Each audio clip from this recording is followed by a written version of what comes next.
C'est des incivilités qui malheureusement se répètent chaque année de plus en plus et ça devient très compliqué.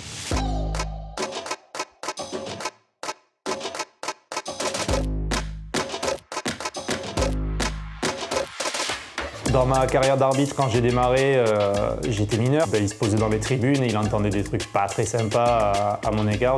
On a toujours des petites remarques comme « t'as bouffé ton sifflet »,« ouvre les yeux ». J'ai déjà râlé sur l'arbitrage, bien sûr. Qui fait pas ça? Moi, ça m'est arrivé qu'un parent me bouscule dans les tribunes directement. Des fois, l'émotion, pas forcément la contrôler, c'est là où des incivilités peuvent survenir alors que le gamin demande juste à jouer au basket. Des gens qui vont dire match de fille, ça vaut pas match de mec. J'ai reçu des messages et tout après. C'est pas forcément agréable à recevoir, on va dire. Il y en a dans d'autres clubs qui sont venus nous espionner, tout ça. Du coup, c'était vraiment pas cool. S'embrouiller ou se taper même parfois. Et après, ça peut aller sur des choses beaucoup plus gênantes avec de la violence. Le plus embêtant, c'est souvent quand elle est physique et que ça finit en bagarre, quoi.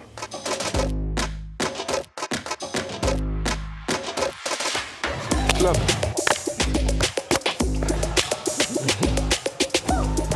Ok, donc je fais comment? Je fais comme ça? Ouais, voilà, c'est parti. Okay. Maintenant?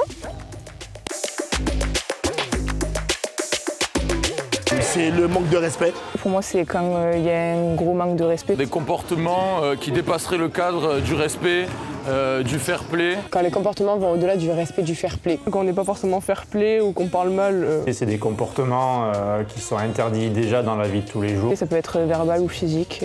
Ils ne respectent pas les choses de la vie courante, c'est-à-dire la politesse, comment il est avec les autres personnes, l'image qu'il renvoie et qu'est-ce qu'il fait ressentir à l'autre. On se sent pas bien, quoi. On se dit mais en fait pourquoi je fais ça? Quand on est arbitre et que tu vis des moments comme ça, tu dis bon laisse tomber, je fais plus, ça vaut pas le coup, je prends pas spécialement plaisir. Ça a choqué tout le monde, notamment les enfants qui étaient autour, dans la façon de regarder les personnes, puisque le parent qui m'a bousculé voyait rouge, il n'était plus conscient de ce qu'il faisait, et derrière ça, ça marque les enfants. Quand ils ne respectent pas, qu'ils nous regardent mal, qu'ils font tout ça, c'est juste de l'injustice. Mais aussi de la colère, mentalement ça peut travailler aussi, ça peut se faire passer dans un côté où tu es tout le temps dans le négatif et tout ça, et tu peux emporter tes coéquipiers avec toi. Ça nous énerve forcément, après faut pas trop réagir, faut pas sortir du match pour des bêtises comme ça, mais bon c'est vrai qu'à la longue ça peut être un peu agaçant.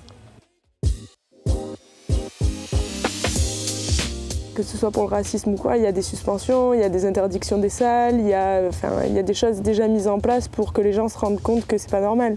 Après, les dénonciations de ce genre de choses sont rares. Il ne faut pas hésiter les personnes qui reçoivent ces méchancetés à en parler. Ça passe aussi par le dialogue. Sur le côté social, faut respecter les personnes avec qui on boxe.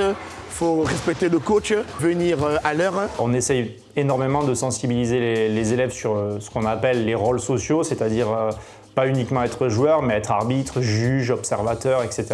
Tous mes élèves doivent arbitrer et donc forcément faire des erreurs pour qu'ils comprennent que la tâche d'arbitre, de joueur, tout est difficile et que des erreurs, il y en a partout de toute façon. Quand on était à domicile cette année, on a fait des discours au micro sur les arbitres pour mieux leur parler, les respecter tout le monde. Par des actions comme ça, avec des gens qui parlent et de la sensibilisation comme on est en train de faire aujourd'hui.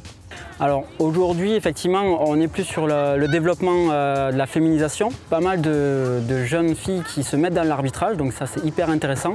Chose qu'à l'époque on ne voyait pas trop. Pourquoi? Peut-être parce qu'aussi il y a le fait de vouloir s'affirmer et de prendre place dans cette société qui justement n'est pas forcément évidente. Les mentalités changent et en espérant que ça continue et que les incivilités se réduisent. Faites tous de la méditation, ça marche très très bien. Des fois quand je suis frustrée ou énervée, j'écoute des musiques, ça peut me calmer. À l'échauffement ou dans des moments cool, on essaie de mettre de la musique, c'est toujours sympa, ça permet de se détendre. Si des artistes que les jeunes écoutent, fréquentent, dans les textes de leurs chansons, etc., font passer des messages calmes en disant que l'erreur est humaine, ce genre de choses, ça parlera davantage. Les artistes, c'est vrai qu'ils ont un pouvoir par rapport à leur vécu, par rapport à ce qu'ils disent. Ça a un impact qui est donc énorme. La musique adoucit le sport, mais parfois le respect meurt. On dit souvent c'est pas la mort et les mœurs deviennent amères. Insulte quand ça siffle et personne qui persifle. Que notre esprit résiste quand l'incivil persiste. Parfois, c'est juste des sons, puis des messages sur les réseaux. Y a pas de violence douce quand l'émotion perd la raison. Et la violence des mots se mute en violence des mains.